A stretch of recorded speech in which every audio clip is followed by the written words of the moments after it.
estamos ya preparando el terreno para nuestro compañero Roberto Caferra. Ya te vemos, Roberto, en Viceversa, pegadito de 12 a 14, buen mediodía. Qué bien se los ve, Buenas tardes, ¿Qué tal? Buenas tardes. Gracias, Robert. Buenas tardes para ambos, Gracias por este pase. Bueno, hoy vamos a tocar un tema difícil, complicado. Reforma penal adolescente. Vivimos en tiempos donde los chicos, los pibes, son también protagonistas de la logística delictual. Intervienen en el proceso penal también como herramienta del delito, ¿no? Son el brazo armado de organizaciones delictivas, trabajan para algún sector de la policía, bueno, son víctimas de una situación y también feroces victimarios. Vamos a hablar desde ese lugar si es necesaria una reforma penal adolescente en la provincia de Santa Fe. Y bueno, así que están invitados. Un tema difícil, ¿no? Muy interesante. Invitamos a todo el mundo, los que están hasta el mediodía con nosotros. Es un tema crucial, a seguirlo en Viceversa. Gracias, Roberto. Buenas tardes para ustedes, y buenas tardes para todos aquellos que siguen prendidos en vivo en Canal 3. En 30 minutos vamos a intercambiar argumentos. Y como siempre decimos, una pregunta, partimos de una mirada binaria, sí o no. En realidad lo que buscamos son puntos de encuentro, que el sí no sea tan sí, que el no no sea tan no, que haya un puente en común para ese bien común tan deseado, ¿no? Ese barco que nos lleve a todos juntos hacia la mejor costa. Nos gustaría que vos del otro lado también participes. Reforma penal adolescente, ¿sí o no? Sabemos que hay mucha gente enojada con la intensificación del delito en la región, en la ciudad, y que muchos de esos, entre comillas, delincuentes son menores, son chicos. Soy de los que piensan que la producción de delincuentes infantiles no es un problema ni de las familias de los delincuentes, ni siquiera de esos pibes. Es un problema de todos. Cada uno de nosotros debiera hacerse mínimamente cargo y responsable de esa dificultad social. Bueno, delito juvenil, reforma del sistema penal adolescente, votá por sí o por no. Ya dijimos más o menos lo que pensamos, partimos de esa premisa, intercambiaremos algunos argumentos, si intensificar las penas o no. Y bueno, nos gustaría que participes a través de la encuesta en nuestra cuenta Twitter. Vamos al video de apertura y después sí con los invitados. Bueno, hoy tenemos un programa de muchos datos. Auspician Viceversa. Volvés a intentarlo porque amás lo que haces. Contá con nosotros. Sport 78. Rosarino por deporte. La Reina. Finca del Rey. Paladini. Nacimos para esto.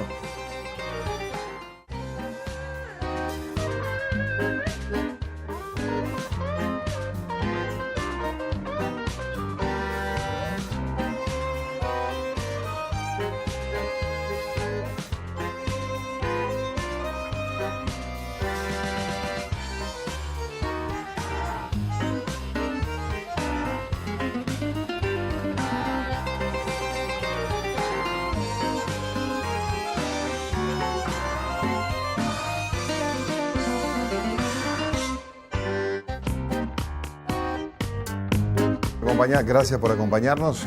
Lo tengo al doctor Adrián Espelta, fiscal. ¿Cómo le va, doctor? Fiscal, buenas tardes. Bien. ¿Usted es unidad homicidios? Sí, a cargo de la unidad homicidios. A cargo, jefe, ¿no? Allí. Sí. ¿Le hacen caso o no? No, en realidad es una unidad y tomamos decisiones más que nada como unidad y en forma conjunta. Grupales. Y del otro lado, bueno, fue cura tercermundista. ¿Hasta cuándo? Hace mucho tiempo. Néstor Ciarnello, la verdad una persona muy sensible, trabaja con los pibes en riesgo desde hace muchos años. ¿Cuántos años hace, Néstor? Sí, yo no lo llamo en riesgo. En riesgo, bueno, que ya están... Sí. ¿Cómo lo llamas a los pibes? Que están en esa cornisa muchas veces difícil. Sí, para mí son chicos. Son chicos, siguen siendo chicos, sí. Sin ningún tipo de adjetivo, no. Con todo lo que eso implica. Bueno, pero ¿cuándo te echaron de la iglesia? Años 70, por allá, 69. 69, eras cura del tercer mundo. Claro, actuábamos con Mujica. Y, ¿trabajabas con él? Sí, trabajaba con él en Buenos Aires y nosotros acá, ¿no? Sí, estuvimos presos juntos. Estuvieron presos juntos. Sí. Bueno, desde ese lugar, bueno, por un lado la dureza técnica de la justicia que tiene los expedientes y los episodios cotidianos y por el otro lado la mirada sensible de una persona que trabaja con la necesidad del otro. Y también vamos a invitar, y yo creo que ya está en la redacción de Rosario 3 Agustín Lago, el periodista invitado del día de hoy, con el doctor Lisandro Martínez Gorostiaga, que también participó activamente en el cráneo, en el pensamiento de la reforma penal juvenil aquí adolescente en la provincia de Santa Fe. ¿Estás allí? ¿Me escuchás, Agustín? Roberto, acá te escucho Está, atentamente. buenas tardes. Ahí te vemos aquí. Estás acá. A ver, ahí está. Perfecto. Bueno, hoy le tiraste camisita. Muy bien. No, siempre estuve No, siempre estás ahí, croto de remera, yo te tengo que padecer. Bueno, hoy te pusiste más presentable. Bueno, doctor, ¿cómo le va? Buenas tardes también, ¿eh? Buenas tardes, ¿cómo va? Bueno, Agustín, los datos para arrancar que tenés vos del Ministerio de Seguridad, de la compilación de datos iniciales, ¿no? Roberto, sí, pedimos información al Ministerio de Seguridad de la provincia sobre qué cantidad de arrestos hubo a menores de 18 años en lo que va del año. Los datos que pudimos obtener, estadísticamente hablando, son de la Policía de Investigaciones, son de la Unidad Regional número 2, que es la que en este caso compete a nuestra ciudad, a Rosario. Hay 1.106 menores de 18 años que han sido detenidos entre enero y octubre de este año.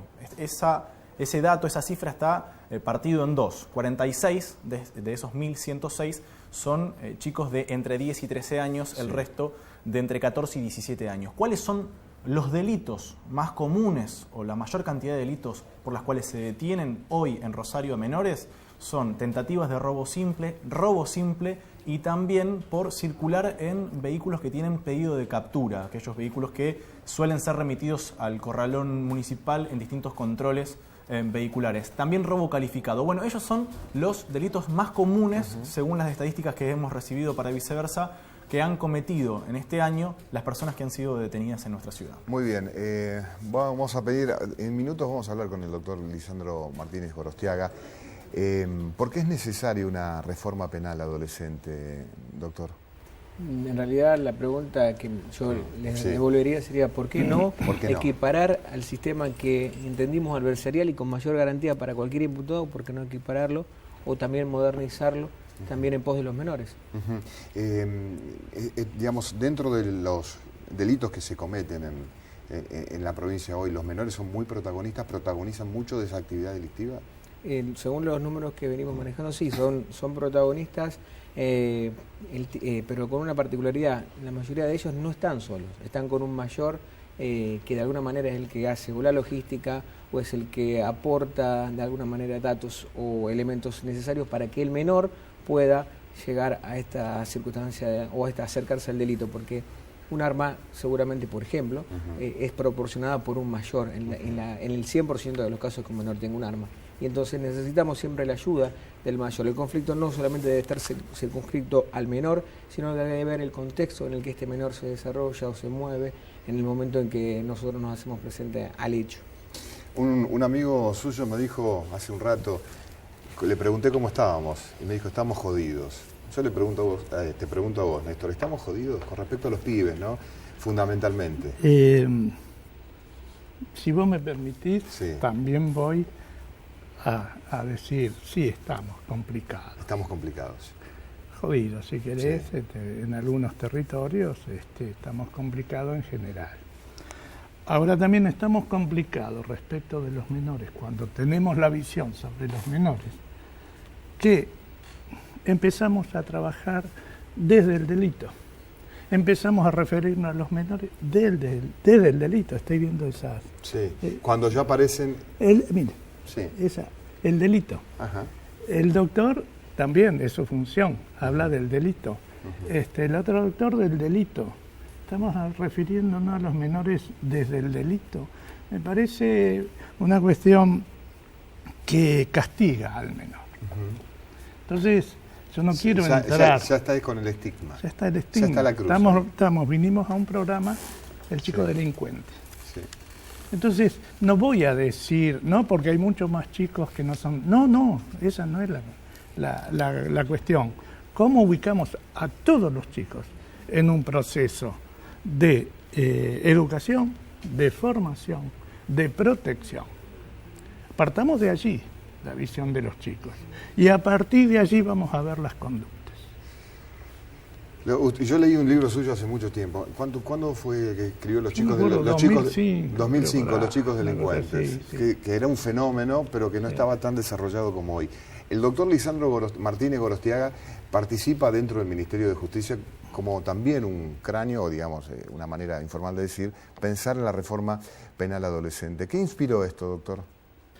Bueno, más allá de una inspiración o no, como te referís vos, lo importante acá es adecuarnos a derechos. O sea, de alguna manera la reforma procesal penal es no solo importante, sino que es necesaria porque estamos trabajando con un sistema viejo, antiguo y que no cumple con los pactos internacionales. Independientemente de eso, más allá de los datos que podemos manejar, también hay que tener en cuenta que esta reforma procesal penal lo que va a hacer es ubicar al menor de edad, al joven, al adolescente en el eje o en el centro de un proceso penal, y compartiendo algunas de las palabras que se dijeron anteriormente, en el hecho de ese paréntesis que tiene en la vida el joven de pasar por el proceso penal. Pero lo que sucedió antes y lo que sucedió después también lo demandan tratados internacionales, de que se trabaje con el niño. Por eso se habla siempre de socioeducativo, medidas socioeducativas que vienen acompañados más allá de una situación irregular respecto de si cometió o no cometió un delito, que también se trabaje desde la génesis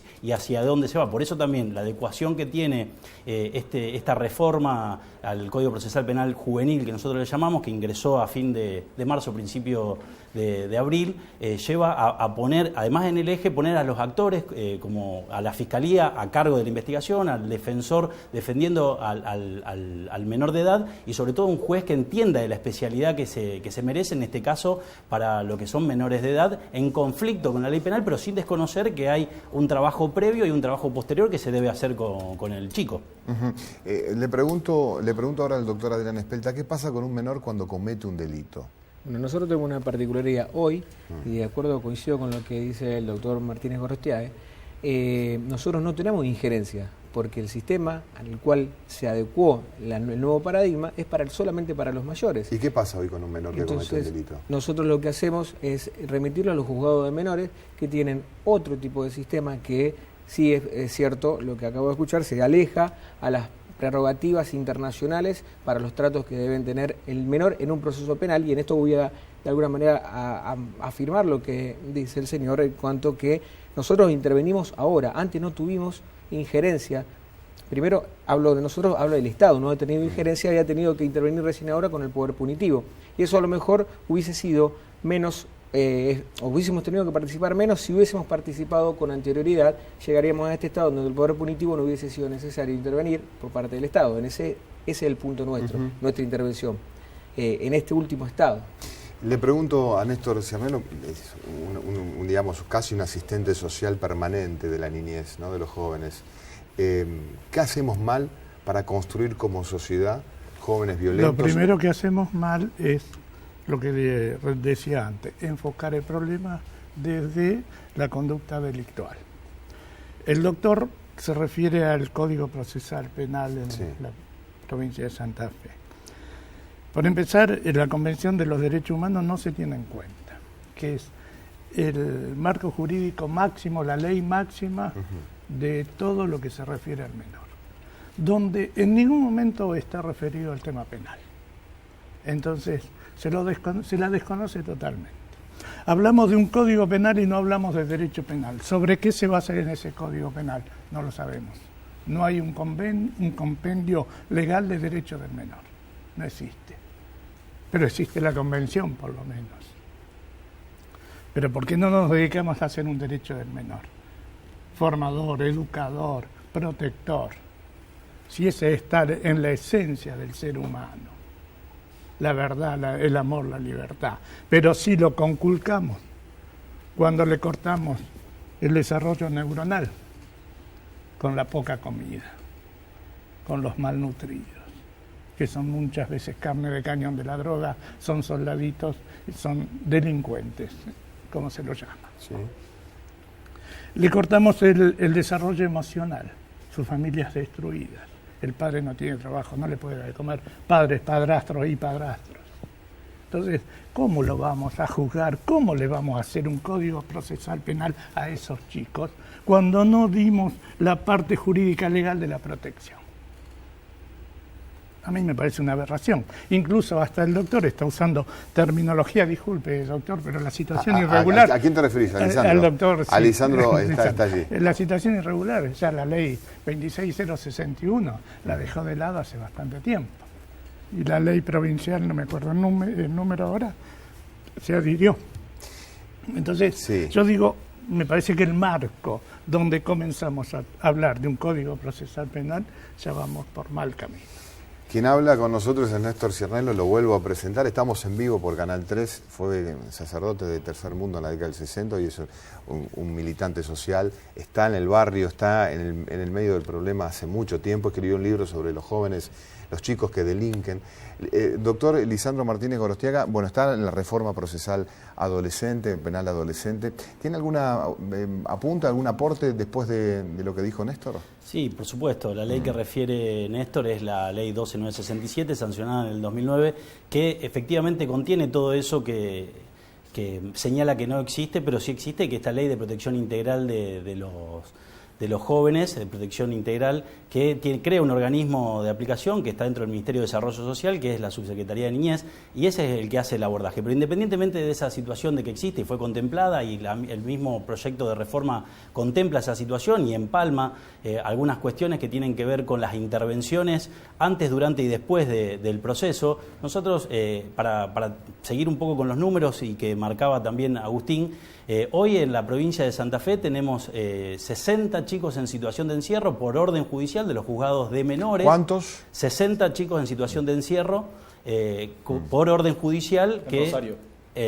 En 60 en toda la provincia. En Rosario hoy debe estar en 38 menores de edad, porque también hay que ser muy claros con la terminología, no se habla más de menores ni de minoridad, sino de menores de edad. Por eso la ley nacional, la 26061 y la 12967 traen todas esas reformas y por eso no hablar de algunas cuestiones, pero ponerle nombre y apellido. De estos 60 chicos, todos están con orden judicial de los juzgados de menores que intervinieron en esta situación que yo denominé como irregular, pero que tienen que ver con una afectación de derechos de terceros y que tienen que ver con delitos cometidos, con supuestos delitos cometidos por menores de edad, y a su vez estas personas, que es lo importante tener presente, que es poner al sujeto de derecho menor de edad dentro de cualquiera de los sistemas, sea antes, durante o después. Digo antes, durante o después. En el durante me refiero a esta reforma que nosotros planteamos, que es el Código Procesal Penal Juvenil de Santa Fe, donde escindimos, o sea, lo que se busca es que haya un fiscal que investigue y que no se confunda con quien tenga que juzgar o interpretar si se va a vulnerar o no una garantía, como por ejemplo un allanamiento, una privación de libertad o lo que sea, y que haya un defensor que efectivamente defienda los intereses, obviamente particulares del individuo que está siendo sometido a un proceso, pero sobre todo trabajar con la especialidad. Y la especialidad nosotros, si bien la venimos trabajando, hay algunas cuestiones que tienen que ver con lo educativo. Nosotros dentro de uno de los institutos de encierro que tenemos, que es el IRAR, lo que se denomina IRAR, pero tiene otro nombre, que nosotros le cambiamos el nombre, se llama Centro Especializado de Responsabilidad Penal Juvenil, con todo lo que impacta e implica ese nombre. Nosotros hoy estamos trabajando, por ejemplo, por dar un dato del tema educativo, con lo que es realidad aumentada. O sea, nosotros entendemos que los chicos, independientemente de que es un paréntesis, es un durante, que pasan por esa institución, también hay que trabajar otro tipo de cuestiones que tienen que ver con el conocimiento o cómo abordan la situación independientemente de lo educativo formal. Acá estamos trabajando, y comparto con lo que dice Néstor, que es antes, durante y después, independientemente de todas estas situaciones, que es importante tenerlo. Antes, durante es lo que nosotros nos ocupamos de justicia, y después otros organismos. ¿Sí? Agustín, vos tenés más datos para dar, ¿no? Sí. Minutos nada más, ¿eh? Sí, no te vayas, No, quédate ahí luciendo la camisa. Le pregunto al doctor Adrián Espelta, jefe de fiscales de homicidio, ¿hay alguna manera en donde la justicia esté actuando mal, digamos, frente a estos episodios? Digamos, ¿hay un mea culpa que ustedes puedan hacer sobre la situación, que en lugar de aportar soluciones puede intensificar lo grave? Bien, el sistema de justicia del menor, del adolescente, lo que está buscando es que puedan, mediante un debido proceso, aplicársela en caso que sea responsable de alguna sanción o alguna reparación, o se tomen alguna medida contra este menor. O sea que en principio la justicia, lo que estamos haciendo con este nuevo sistema es adecuarnos a los parámetros internacionales. Pero si me preguntan acerca de si estamos haciendo bien o mal, yo me pregunto cuál es la respuesta que se le está dando desde el sistema de justicia penal a estos adolescentes. ¿Es realmente positivo esta suerte de privación de libertad?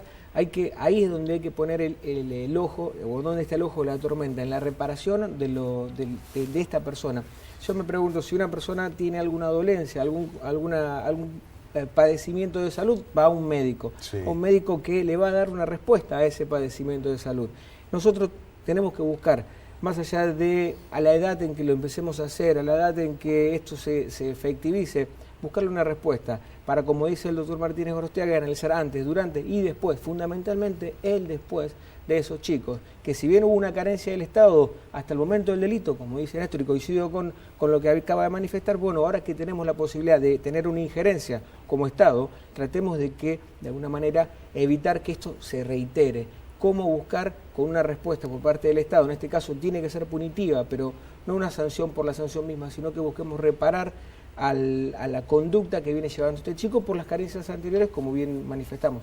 Néstor, bueno, estamos reflexionando sobre palabras que se dicen. Sí, yo le digo al doctor, aportándole, no en el sentido de polémica, y le digo al doctor también, nosotros desde nuestra experiencia de tantos años sabemos que se educa en amor y libertad.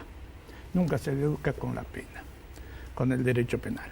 El derecho penal, nos enseñan ustedes, yo no soy jurista ni abogado, el derecho penal es aplicar una pena, ¿verdad? Penar. Y esa es la función del derecho penal. Para recuperar, para rehabilitar, lo que quieran. Pero la función principal es la pena. Nunca se puede educar con una pena.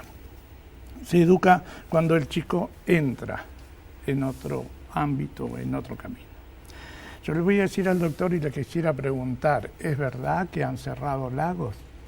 A ver, le estás preguntando vos a Lisandro sí. Martínez Gorostiaga. ¿Es verdad que han cerrado Lagos? ¿Qué es Lagos? A ver, contame. Lagos es un instituto de puertas abiertas para chicos que con conductas antijurídicas, digamos, como yo le llamo, o delitos, ¿no? Que pueden estar en esos lugares que tratan de... digamos, este lugar de sanción con libertad, digamos. Sí, porque el IRAR, doctor, no lo digo yo, es común, todo el mundo piensa lo mismo, es una cárcel el IRAR, ¿verdad? Entonces, es muy difícil poder... ¿Y Lagos qué era? Lagos era un lugar intermedio de detención. Era un lugar intermedio. A ver, la pregunta se la hiciste al doctor Lisandro Martínez Gorostiaga, sí. Digamos, su secretario de Asuntos Penales.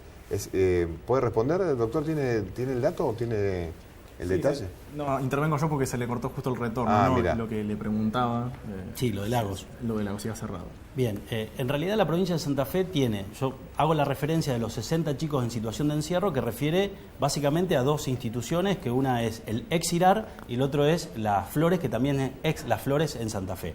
Después de eso hay situaciones de semi-encierro, que son lo que se denomina no puertas abiertas estrictamente, porque tanto en General Lagos como en Alvear, como en Venado Tuerto, como en Coronda, como en Rafaela, como en Tostado, como en Reconquista, hay lugares donde son centros de alojamiento que se llama de semi cerrado, semi abierto, pero lo que tiene es no interviene ningún personal de servicio penitenciario, que sí interviene en estos otros dos lugares que señalé, pero en situación perimetral, y estos lugares lo que hacen es cumplir con una situación que el chico está ahí adentro voluntariamente, o sea, se le enseña y se le busca que esté voluntariamente ahí adentro, y son por órdenes judiciales. Lo que sucedió respecto de esta situación del Lagos sí, Lagos no, es que hoy tenemos en Alvear mejores condiciones, y lo que se ha trabajado con el Ministerio de Desarrollo Social, como adelanté, en situaciones de centro de admisión y derivación, donde vos, independientemente de la situación que marcaba Agustín respecto de los arrestos o detenciones, es mínimo el tiempo que pasa dentro de lo que sería el ámbito, la órbita del Ministerio de Seguridad, y rápidamente pasa a estos lugares de derivación donde vos, el niño ingresa, se lo identifica, porque muchas veces se lo detiene, se lo identifica, y al ser identificado después queda a disposición del juez, y el juez decide a dónde lo lleva. Y Lagos era una opción más, pero en definitiva sigue estando cubierta la capacidad, porque Alvear es una de las instituciones más nuevas y tiene además la capacidad suficiente como para alojar la cantidad de chicos necesarios. O sea, en realidad no hay un cierre, sino hay una reestructuración de los distintos lugares de alojamiento, que es lo que nosotros ponemos a disposición del Poder Judicial, y con algún entendimiento, y con esto ya cierro la idea, de que los propios jueces, hoy de menores, estamos mutando a este nuevo sistema de enjuiciamiento penal, le pongan un plazo al tiempo en el cual van a estar adentro. Porque hoy nosotros tenemos las estadísticas donde un chico está desde 0 días a 740 y pico, 750 días, lo cual a nosotros nos hace muy difícil determinar qué trabajo, qué abordaje se hace con los chicos en cualquiera de las instituciones, pero el promedio son 60 días. Entonces nosotros invitamos y lo invitamos a Néstor y a todas las asociaciones civiles que ingresen a estas instituciones, inclusive al ex IRAR, y que entren tanto al BEAR como a las otras instituciones y que vean cómo se trabaja y que también nos aporten ideas respecto de cómo abordar al chico en un plazo de 60 días, donde hoy los jueces realmente están poniendo jueces de menores con el viejo sistema, con el de mayores ya lo vamos a trabajar porque se trabaja de esa manera, y con el nuevo sistema de enjuiciamiento penal que tenga un plazo que nosotros podamos trabajar y sabemos que el chico va a entrar y va a salir en X cantidad de tiempo, entendiendo que esta situación en la que está viviendo el paréntesis de su vida dentro de un proceso penal donde también hay víctimas, y que hoy adecuamos también esta norma a la Ley Nacional de Víctimas, que es la 27372. Bien, Lisandro, yo, Martínez Gorostiaga, te agradezco la participación. Tenemos que ir a una tanda.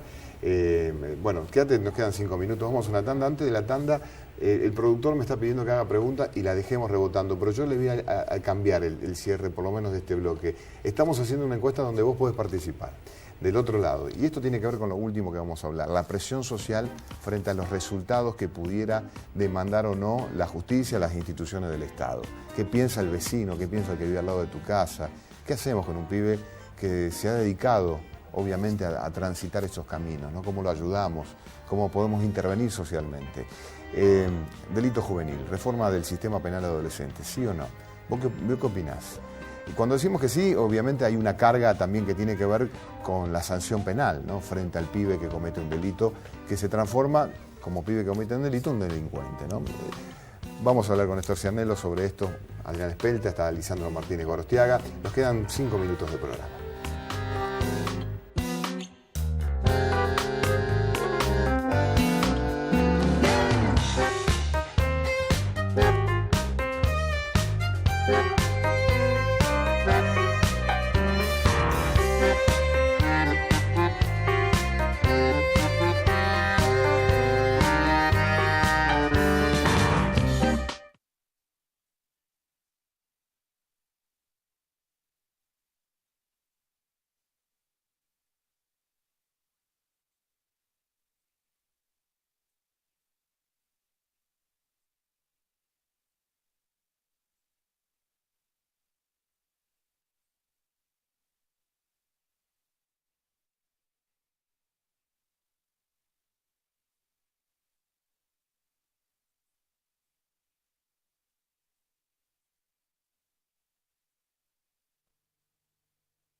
Decíamos fuera de aire, bueno, no importa si tiene 70 años, si tiene 50, 30, 20, 15.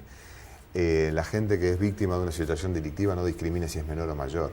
Apunta directamente sobre ese victimario que aparece en su casa, en su vida cotidiana. ¿Hay presión social para ser más duro de la justicia con los menores que cometen delitos, doctor? La presión que nosotros sentimos en realidad es lo que la gente entiende que requiere como respuesta, que es la sanción. Como decía recién, no importa la edad, la gente quiere la respuesta como una sanción, o quiere la sanción como una respuesta, aun cuando se trate de menores o de mayores. Nosotros eso es lo que percibimos, no es algo que nos vaya a cambiar la forma de trabajar, pero sí percibimos que, por lo menos en las estadísticas que ustedes manejan recién ahí en la respuesta que vimos por internet. Sí, más del 80% que cree que hace falta una reforma penal, digamos una sanción penal a la adolescencia. Lo que pasa es que hay que aclararle a la gente que cuando uno habla de una reforma penal, estamos haciendo referencia de un proceso penal que sea más abarcativo de la respuesta que le demos al menor, porque no tenemos que nunca perder de vista algo. Estamos hablando de chicos, como dijo Néstor, y eso, sea un chico delincuente o no lo sea, es un chico en sí y tenemos que tener la visión a la respuesta hacia el chico para, de alguna manera, tener en cuenta su edad, su escasa edad, su escasa educación y tal vez, como dijo Néstor, su caso alimento y todas estas cuestiones. Pero una vez que cometió el delito necesitamos aplicar una sanción que establezca la ley de justicia penal. Bueno, trabajás muy cerca del espíritu, muy cerca con Sí, el alma, sí, pero también... le digo al doctor, sí. la sanción también puede ser formadora, educadora, y qué es la que falta. Debe ser. Y de trabajo, y qué es la que falta. No hay, el chico que trabaja no roba, el chico que trabaja tiene un proyecto de vida. Al tener un proyecto de vida no es soldadito, no se droga, deja de drogarse o de robar inmediatamente apenas tiene un trabajo donde se lo contiene, porque tiene un proyecto de vida. Eso es la experiencia concreta con casos montones. Estamos trabajando en eso desde lo chiquitito que podemos hacer. Debería ser un proyecto de gobierno muy fuerte, una política de gobierno muy, muy fuerte. Lo que tan poco se le explica a la gente, cómo son los chicos, qué pasa con los chicos y cómo es el tema. No, y cómo los producimos Tampoco, como sociedad. ¿por qué? Y lo voy a decir bien clarito. Dale. También los que están en el gobierno responden a la presión social. Sí, sí, no, y hablar. La También presión en la otra, social ¿no? se lleva todo puesto, ¿no? Por eso, inclusive, hay proyectos que son avalados popularmente por esto. Es más se simpático. espera mano dura hoy. Se espera mucho menos. Sí, se espera. Sí. Bien. Sí. Y lo sufrimos también en las injusticias que se cometen contra los chicos, cosas menores. Es decir, me estoy refiriendo a la policía del barrio, de la comisaría, con los pibes. No hay ningún respeto. No, y muchos trabajan para esas organizaciones también. Néstor, se propone un encuentro con estos interlocutores, le invitó Lisandro. ¿Estás, Lisandro, todavía ahí? Nos tenemos que ir, ¿eh? Sí. ¿Está Lisandro todavía no? Sí, acá estoy. Bueno, Lisandro, ¿podemos continuar esto con un encuentro real? ¿Encantado, Néstor? Sí, yo digo porque me gustaría remarcarle al doctor y los que están en esto el tema de la juridicidad penal. Bien, nos tenemos que ir. Adrián, gracias. Néstor, gracias. Lisandro, gracias. Agustín, fue un fenómeno, como siempre. Gracias, Pablo. Gracias por estar ahí, qué camisita. Bueno, Pablo Centoriqui, productor del programa, Julián Pinto también, y todo el intercambio que hacemos técnico con nuestros comandantes aquí en Canal 3. Nosotros, si Dios quiere, el miércoles que viene, lo que sigue la programación brillante que tiene este canal de Rosario.